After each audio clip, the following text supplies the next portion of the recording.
Chers étincelles nomades, bienvenue dans ce pas de côté. Ici, pas de vérité, des pistes à écouter, ressentir et éventuellement choisir pour faire un pas de plus vers soi. J'espère que vous allez bien. J'arrive aujourd'hui avec les énergies du jeudi 22 janvier 2026. Nous arrivons au pivot de la semaine. Allons voir un petit peu ce que les énergies nous proposent avec nos 3 cartes pour le quotidien. Mes filles qui sont parties à faire les pitres et à courir dans tous les sens. Vous risquez de les entendre. Allez, on va aller chercher une carte générale. Alors mes petits tirages du matin, j'essaye de faire 10 minutes, mais je m'approche plutôt du 15-20. J'espère qu'au niveau du temps, pour vous, c'est OK. Après, ouais, je vous invite à les écouter éventuellement en accéléré, parce qu'il y a des moments où je cherche les phrases, donc le passer en accéléré, ça peut être pas mal. Ça peut vous faire gagner du temps, c'est une option qui peut être pratique. On y va, on va aller regarder tout ça. Alors, aujourd'hui, nous avons la loi d'attraction. Vous attirez à vous ce qui vous arrive dans la vie avec lucidité, voyez la puissance de cette force. La loi d'attraction, c'est une technique qui est très en vogue dans le dev perso, mais c'est vraiment quelque chose qui est très puissant, effectivement. Ça ne fait pas tout, mais ça aide beaucoup. En fait, c'est votre état d'esprit général, votre manière d'être, de vous comporter, de penser, qui va générer en fait cette espèce de fréquence qui va faire que lorsque vous vibrez, eh bien, ce qui vibre à la même fréquence que vous vient à vous. Voilà, c'est juste comme ça. Donc, selon votre état intérieur, selon l'énergie que vous émettez, vous allez attirer à vous ce que vous vibrez. Pour faire très simple, c'est vraiment très élagué, mais c'est pour faire très simple. Il y a beaucoup d'autres choses derrière. Qu'est-ce qu'on a? La carte de la prospérité. L'abondance circule dans ma vie. On a le succès, je réussis tout ce que je fais. C'est chouette. Et on a j'ai peur de me tromper avec la carte de l'erreur. Je vous les montre. La prospérité, le succès et l'erreur. La carte de l'erreur vient juste révéler quelque chose qui est sous-jacent en vous et qui peut vous freiner. Cette peur de se tromper a quelque chose de bon parce qu'elle remet les choses en perspective. Mais pour autant, elle peut aussi, cette peur de se tromper, cette peur-là peut aussi être bloquante. Donc il y a un équilibre, encore une fois, toujours à trouver entre la vraie sécurité, c'est-à-dire le risque mesuré, et l'inconscience. Voilà. Donc, il y a cet équilibre-là à trouver. En tout cas, on vous parle de succès, on vous parle d'abondance, et avec la loi d'attraction, eh bien, positionnez-vous peut-être déjà comme si vous aviez réussi dans vos fréquences, dans vos vibrations, dans votre état intérieur. Faites comme si vous aviez déjà exactement ce que vous vouliez. Je rêve de devenir la plus grande danseuse du monde. Plus non. Mais voilà, je rêve de devenir la plus grande danseuse du monde. Eh bien, je vais mettre mon corps en mouvement comme si c'était déjà le cas. Voyez? Et plus vous allez être dans cette fréquence-là, et plus vous allez vous dynamiser par rapport à ça, et plus vous avez de chances de réussir et de faire tomber justement cette peur de vous tromper. Croyez que l'abondance est toujours là, parce que c'est le cas, enfin pour ma part, je le vis et je le vibre vraiment comme ça. L'abondance, c'est un état d'esprit. On a toujours exactement ce dont on a besoin.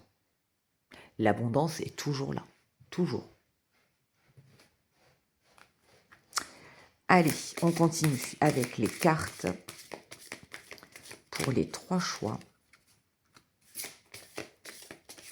Vous savez, pour réussir ce que vous faites, vous n'avez pas besoin d'être à la perfection. Vous pouvez démarrer quelque chose en étant un petit peu brouillon et affiner au fur et à mesure. Si vous attendez la perfection pour passer à l'action, vous allez peut-être attendre un moment, parce que je suis désolée de vous l'annoncer, mais la perfection ne fait pas partie de ce monde. Peut-être dans un autre univers, mais en tout cas, sur la planète Terre, la perfection n'existe pas. C'est ce qui rend notre monde si beau. Moi, j'aime les choses qui ont des petits défauts. J'aime les choses qui ne sont pas lisses. Ce qui est parfait est trop plat et trop fade. J'aime les aspérités de l'imperfection. Allez, tas numéro 1. Tas numéro 2. Et tas numéro 3. Est-ce que on y va comme ça? Alors, je vous laisse choisir, bien entendu. Tas numéro 1. Ah bah vous avez l'océan d'amour. Ok, parfait. Elle est sortie hier, celle-ci. Vous avez l'océan d'amour et vous avez... J'adore. Ça rejoint ce que j'étais en train de vous dire par rapport à l'imperfection. Allez, je vous la lis. J'avance à mon rythme, parfois en moonwalk. Voilà. Des fois, on veut avancer, mais ça n'avance pas comme ça, comme on veut. Donc, on tourne le dos et puis on se met à marcher en marche arrière. D'accord? À la façon Michael Jackson. Voilà, un océan d'amour. Il suffit quelquefois simplement d'accepter cette imperfection, cette peur de se tromper, mais y aller quand même en fait. L'idée c'est ça, c'est j'y vais quand même. Je sais que quoi qu'il arrive, ce que je fais est juste pour moi. Elle me gêne un petit peu cette nudité là, ça va me tomber dessus, un de ces quatre sur Facebook, sur YouTube. Là, je me suis perdue dans ce que j'allais dire du coup. Donnez de l'amour à là où vous en êtes. Donnez-vous de l'amour à là où vous en êtes. Parce que le succès, même si encore une fois au départ ça part un petit peu dans tous les sens, c'est pas grave. C'est l'expérience qui va faire que vous allez pouvoir recentrer, repositionner. À votre rythme. À votre rythme. On sort un petit peu, et de toute façon, je pense que ça va être le ton. Alors, peut-être pas de l'année, mais dans les années à venir, on va sortir de cette croyance que tout doit être parfait. Je discutais avec une de mes responsables hiérarchiques lors de mon entretien annuel, où je lui disais, où je lui expliquais que même si quelquefois il était difficile d'avoir des réajustements de la part de notre hiérarchie, c'est-à-dire aujourd'hui on a un événement, un instant T où on nous dit, eh bien par rapport à cette situation-là aujourd'hui, le mode opératoire est le suivant. On va faire ça, ça, ça. Ok, on le met en place, on y va, et au fur et à mesure, on ajuste. Donc, ça veut dire que la hiérarchie nous dit « Ah oui, mais en fait, on avait dit qu'il fallait faire comme ça, mais on se rend compte que là, c'est pas ouf. Donc, est-ce qu'on peut pas réajuster, modifier, peut-être revenir un petit peu à ce qu'on faisait avant, mais un petit peu à ce qu'on fait là? Comment on peut associer les deux ?»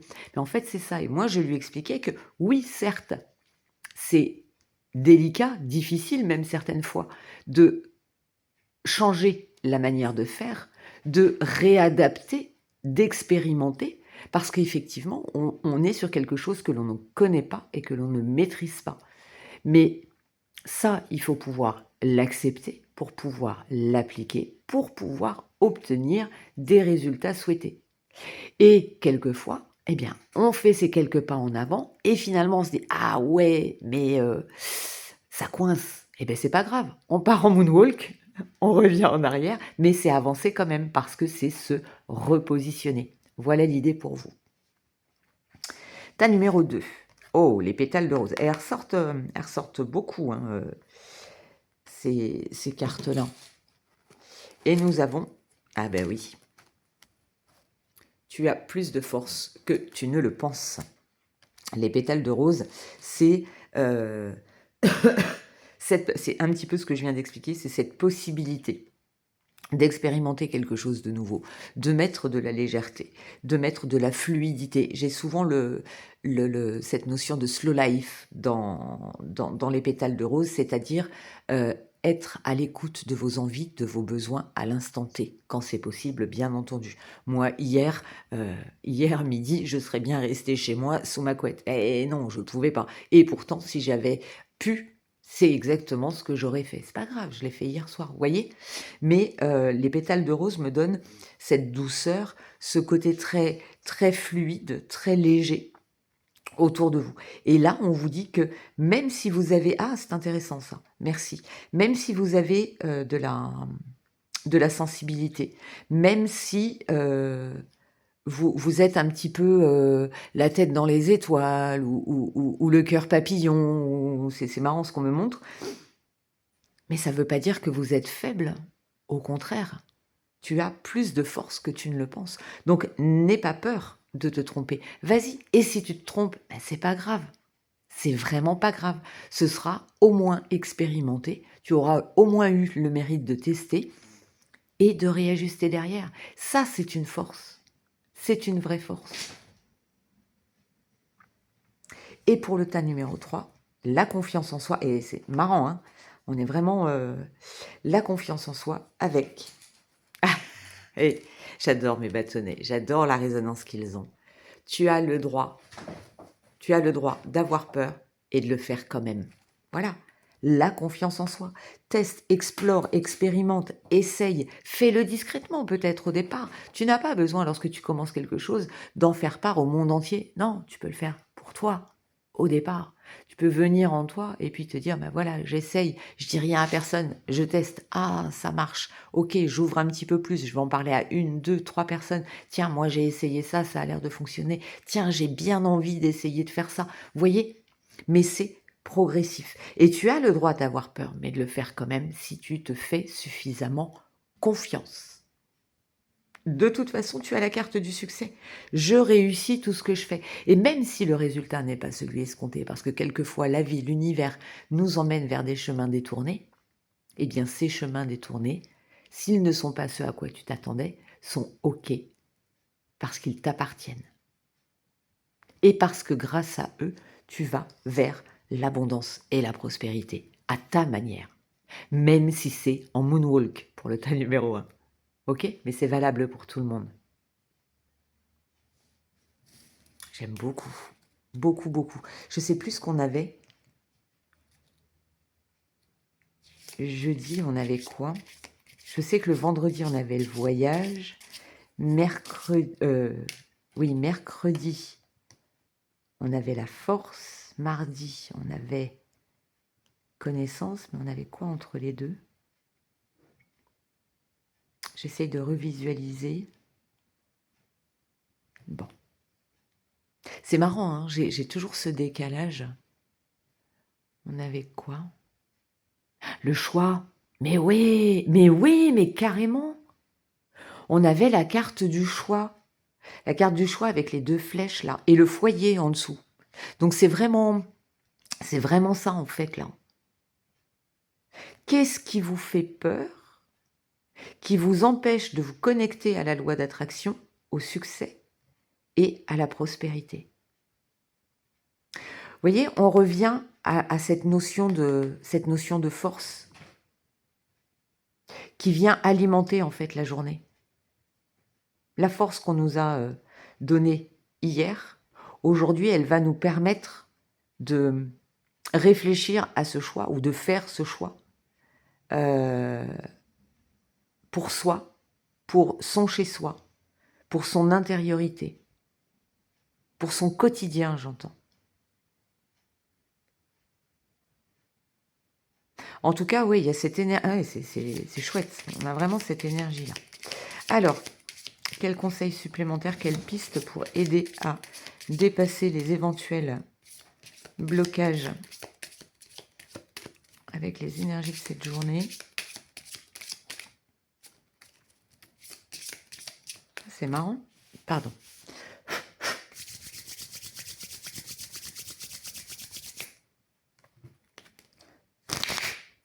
Excusez-moi pour le bruit. Voilà, merci. On a encore la carte du pardon. On a encore la carte du pardon. Et derrière, qu'est-ce qu'on a? Ah, intéressant. Regardez si elles sont lumineuses, ces cartes. Réharmonisation des 7 chakras et la carte du pardon. Alors, il y a vraiment un équilibre intérieur à trouver.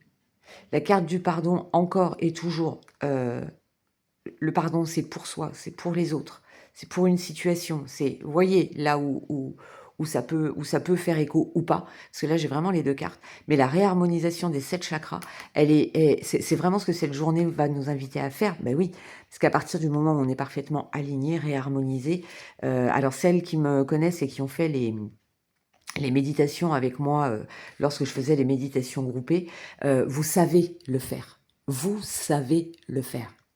Vous savez le faire juste par la respiration, en remontant, en pensant à vos chakras. Voilà, vous partez de la terre, vous remontez, et un chakra après l'autre, votre souffle, vous laissez le souffle, vous posez l'intention que cela vient harmoniser, nettoyer, purifier, voilà. Et hop, comme ça, vous faites l'un après l'autre, les 7 chakras jusqu'à la tête, et après, vous laissez expanser vers l'univers. Vous pouvez, lorsque vous respirez, penser à une couleur. Les couleurs des chakras, vous les connaissez. Vous allez chercher dans votre souvenir, vous allez voir, ça va revenir, on les a suffisamment fait ensemble. Vous voyez, il peut y avoir de ça à faire aujourd'hui. Lorsqu'à un moment donné, vous vous sentez peut-être un petit peu en prise à vos doutes, à vos inquiétudes, à vos peurs, venez apporter ce souffle intérieur. Si vous avez besoin de vous redynamiser, partez de la terre et vous remontez vers le ciel. Et si au contraire, vous avez l'impression que ça part un peu dans tous les sens ou qu'il y a trop de dynamisme ou que vous êtes dans le trop speed, attention, hein, voilà, vous pouvez faire du haut vers le bas. De manière générale, je vous invite plus à faire du bas vers le haut parce que racine, c'est le départ et du coup, on vient réharmoniser, on vient nettoyer. Vous pouvez imaginer, hein, un petit peu comme la Kundalini, là, la force de vie, imaginez quelque chose, voilà, qui tournoie, qui monte, qui vous réharmonise tout autour de votre colonne vertébrale. Faites-vous confiance, il n'y a pas de règle absolue, mais vous pouvez faire ça. Après, vous pouvez aussi faire appel à des personnes qui le font, des énergéticiens et énergéticiennes. Je pourrais le faire aussi. Je ne suis plus en activité, mais voilà, bien entendu, je pourrais aussi le faire si le besoin se faisait sentir. Mais voilà, il y a cette réharmonisation à trouver. Pour retrouver cet équilibre, cette stabilité, on a dans les énergies de la semaine, on a quand même la maison, le foyer. Donc vous, votre lieu de vie, il y a peut-être aussi votre lieu de vie, il y a peut-être aussi besoin d'être réharmonisé. On parle beaucoup là de nettoyage, de faire le vide de ces choses-là. Peut-être que votre lieu de vie aussi a besoin de reprendre un souffle. Vous pouvez le faire, vous pouvez poser cette intention-là. Ok ? Allez, on va aller chercher la petite carte pour clôturer. Non. Allez, un message s'il vous plaît. Ok. Alors, j'en ai deux. La première, c'est le souverain. Partage tes richesses, qu'elles soient d'or, de temps ou de talent, telle une semence avec sagesse. Elles t'offriront pièces, monnaie ou autres présents. Partage tes richesses. C'est un petit peu ce que je viens de faire en vous réexpliquant. Vous voyez, l'image, c'est ça. C'est en vous expliquant, vous donnant des solutions pour y harmoniser. Et vous avez la roue du temps. Tourne ronde folle, la vie virevolte et emporte nos croyances pour nous donner une autre chance de réussir. Une nouvelle danse, tente ta chance. Mince, toujours pareil. Hop. La carte numéro 23, 3 et 2, 5. La roue de fortune. Voilà, eh bien écoutez, j'ai encore, voilà, je suis quasiment je suis aux 20 minutes. J'espère que ce tirage vous a plu. Je vous souhaite une très très belle journée et on se retrouve dès demain pour un autre pas de côté. Bye bye.